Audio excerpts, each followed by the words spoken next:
อื้องดอยมากลายแม่น้ำกกไหลเอื่อยเย็นผู้คนที่ได้พบเห็นต่างเป็นหมู่เฮาด้วยไมตรี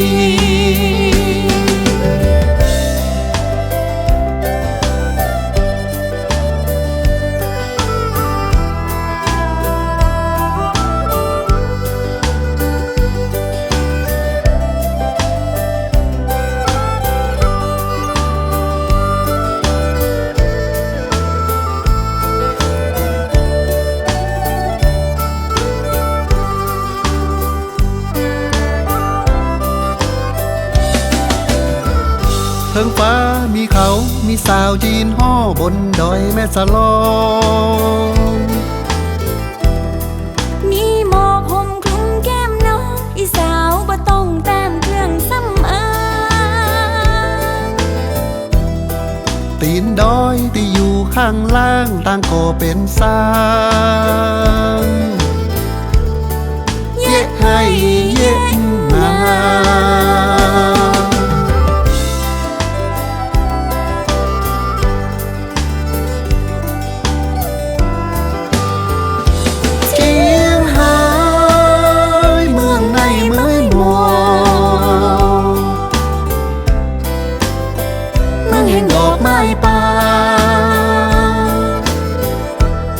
มีภูเขายาวสูงเสียดฟ้าเมืองป่อพญา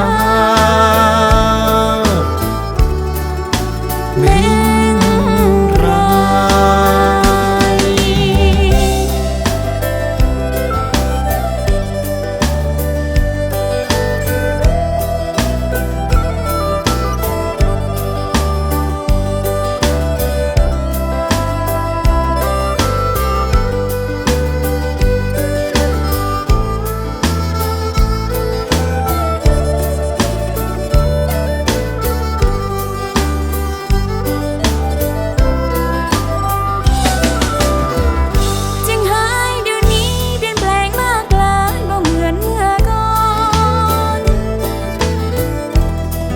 คนใต้จากเมืองนครต่างก็สัญจรไปตั้งหลักแหล่ง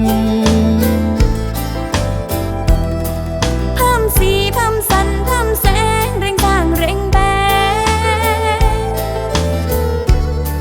ดูดกลืนคนเมือง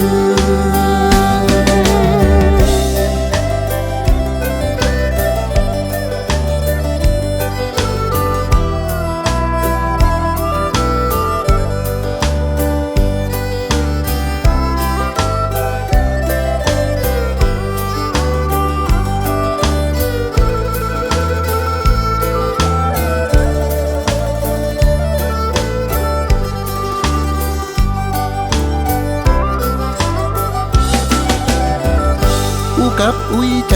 แกอยู่แม่จันมีบ้านหลังใหญ่ลูกสาวลงไปเมืองได้ส่งเงินมาฮื้อเดือนละหลายพันอุ้ยนานที่อยู่ข้างบ้านก็แบบเดียวกันอุ้ยคำเฝ้า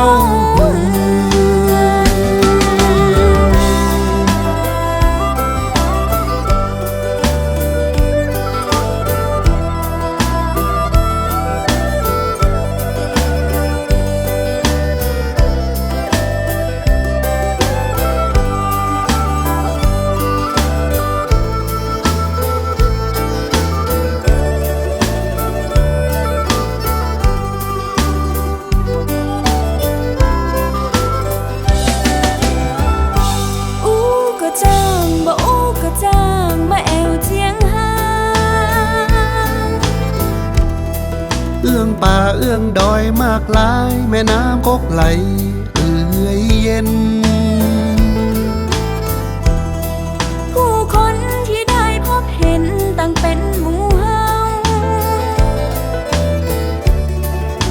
ด้วยไมตรี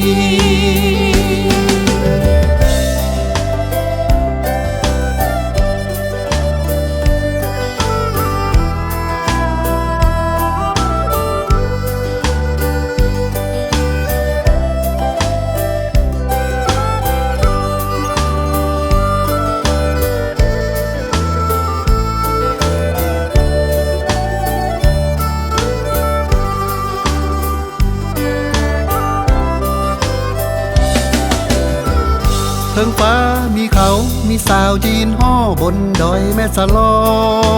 ง มีหมอกห่มคลุมแก้มน้องอีสาวบ่ต้องแต้มเครื่องสำอาง ตีนดอยที่อยู่ข้างล่างต่างก็เป็นสร้างเยะให้เยะนา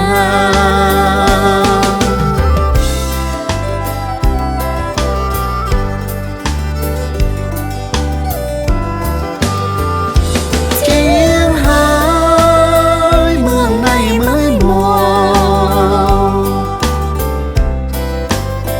เมืองแห่งดอกไม้ป่ามีภูเขายาวสูงเสียดฟ้าเมืองป่อพญาเมงราย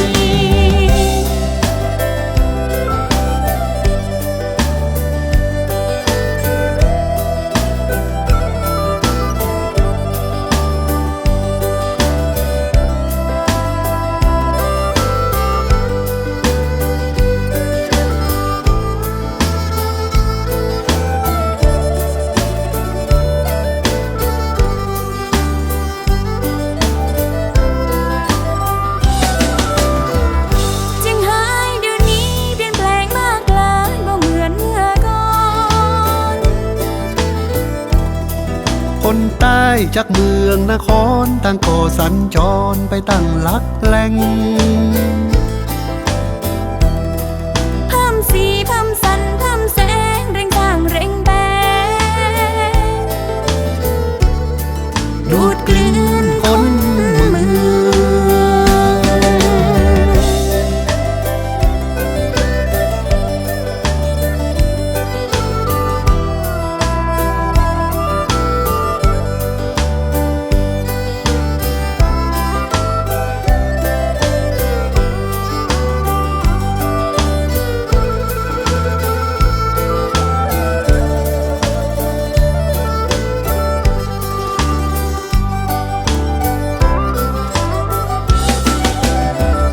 คู่กับอุ้ยแจแกอยู่แม่จันมีบ้านหลังใหญ่ ลูกสาวลงไปเมืองได้ส่งเงินมาฮือเดือนละหลายพัน อุ้ยนานที่อยู่ข้างบ้านก็แบบเดียวกัน อุ้ยคำเฝ้า